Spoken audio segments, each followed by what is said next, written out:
Jordi, la verdad que ha sido un placer tenerte aquí con nosotros. PWN suele organizar este tipo de eventos y hemos tenido esta mañana el workshop y luego una conferencia sobre el liderazgo equilibrado de género.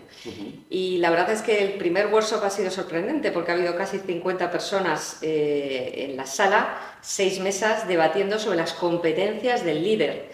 ¿Cuáles han sido realmente los resultados en cuanto a qué competencias debe de tener el líder y si son femeninas o no? Pues sí, Ana, lo primero, gracias a vosotras porque la oportunidad y el disfrute es mío, más que vuestro. Yo creo que me lo estoy pasando de maravilla aquí en Bilbao. Y la sesión de esta mañana ha sido pues un foro que a mí me ha sorprendido mucho por dos razones. Una, porque en términos de competencias han salido resultados bastante parejos, es decir, sin haber pactado nada previamente, la mayoría de los asistentes, 50 profesionales, todos ellos con posiciones ejecutivas en organizaciones de distintos ámbitos, han llegado a la conclusión de que cuestiones como la inteligencia emocional, el pensamiento crítico, la empatía, pues son fundamentales para liderar en este nuevo siglo, ¿no? Y esa es la primera sorpresa grata, que bueno, al final no es tan difícil ponerse de acuerdo en qué es importante a la hora de liderar en esta nueva coyuntura. La segunda sorpresa, también muy agradable, ha sido que los porcentajes, a la hora de ponderar qué habilidades pesan más o qué componente femenino o masculino tiene cada una de esas habilidades, pues los participantes han sido muy aristotélicos. Todos ellos han coincidido en que pues, prácticamente el 50%, mujeres u hombres, tienen esa capacidad de aplicar la inteligencia emocional, el pensamiento crítico, la empatía, la escucha activa, etc. Con lo cual yo creo que muchas veces nos complicamos demasiado la vida y prueba de ello es que cuando en los consejos de administración solo hay un perfil, solo hay una única voz, hay una endogamia, vamos a decir, y solo es el hombre el que opina qué habilidades son necesarias para liderar, es cuando se nos va la foto y perdemos el foco, ¿no? Y eso es lo que ha demostrado esta dinámica esta mañana. O sea, que tú crees que al final lo que esperamos de los líderes pueden ser cosas similares, sea mujer y hombre. ¿Y qué esperamos de los líderes? ¿Qué crees que esperamos de los líderes? Claro, yo creo que en definitiva de los líderes esperamos pues varias cosas, ¿no? Principalmente cuatro. Una es que conecten con nuestras necesidades, que emocionalmente se vuelvan un poquito más empáticos, porque todos, por diferentes circunstancias, lo estamos pasando mal. La pandemia, además, nos ha llevado a una situación en la que nos ha obligado a reflexionar. Y esa reflexión, pues a veces nos lleva a descubrir que no estamos donde nos gustaría estar o que no somos quien nos gustaría ser, ¿no?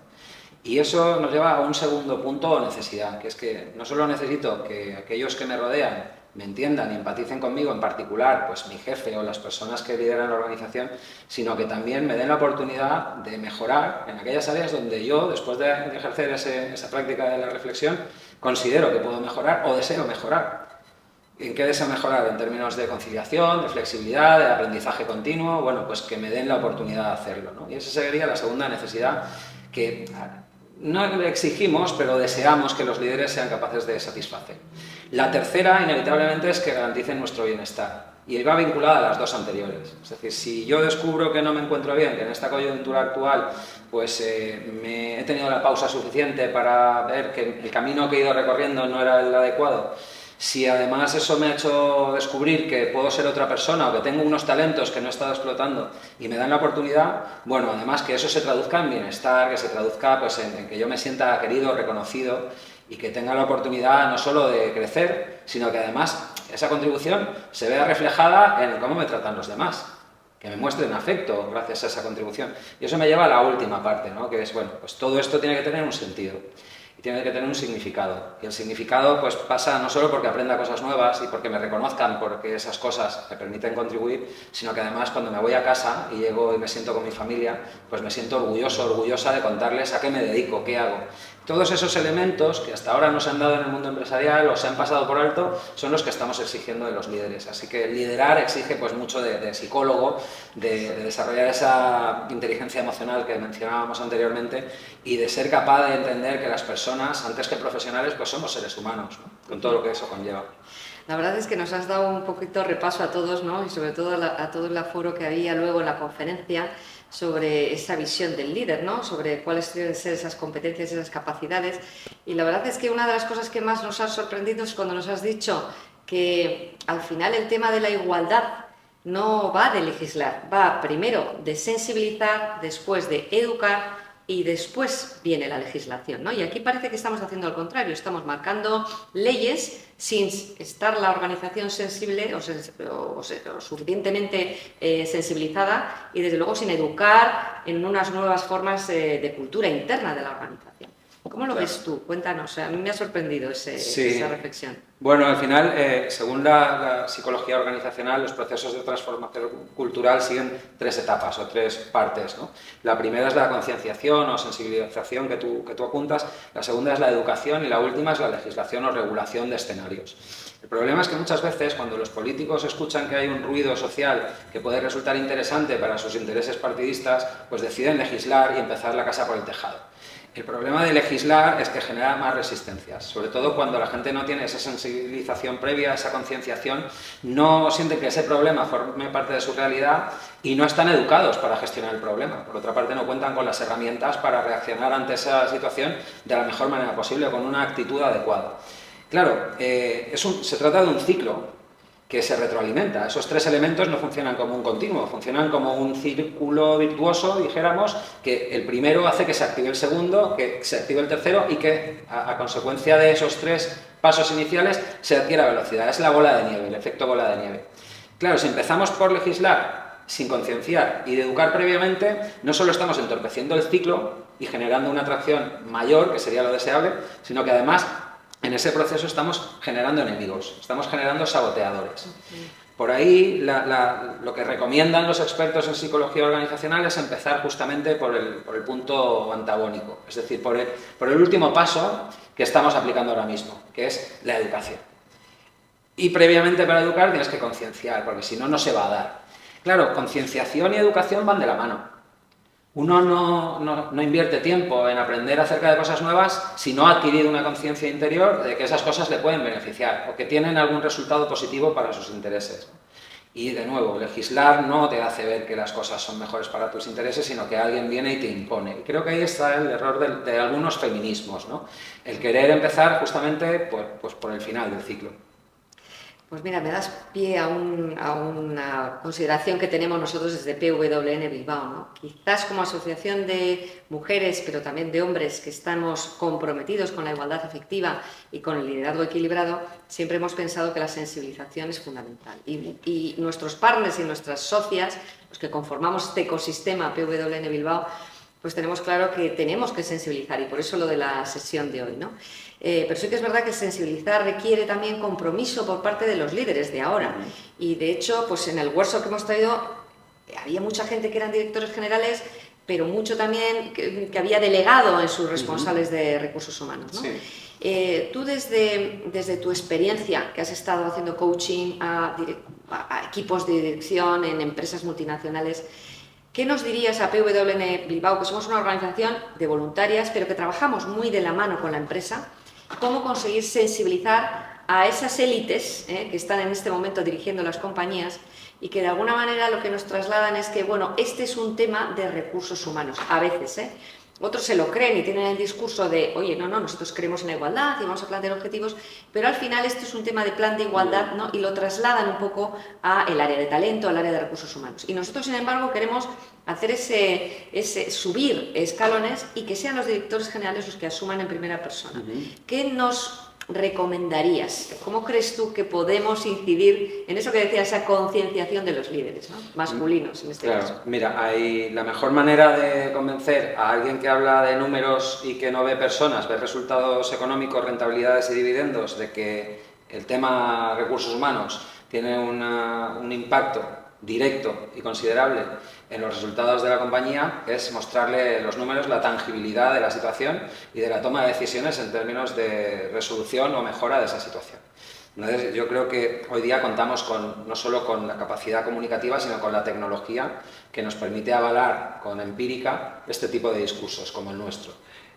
Yo lo que hago con ese perfil que es más escéptico, que todavía no acaba de ver qué papel juega la figura de un CEO masculino en estas conversaciones que tienen que ver con lo femenino, es enseñarles las cifras que dicen que cuando la mujer participa del proceso de toma de decisiones y cuenta con un número de asientos en los consejos de administración, los resultados de la compañía mejoran.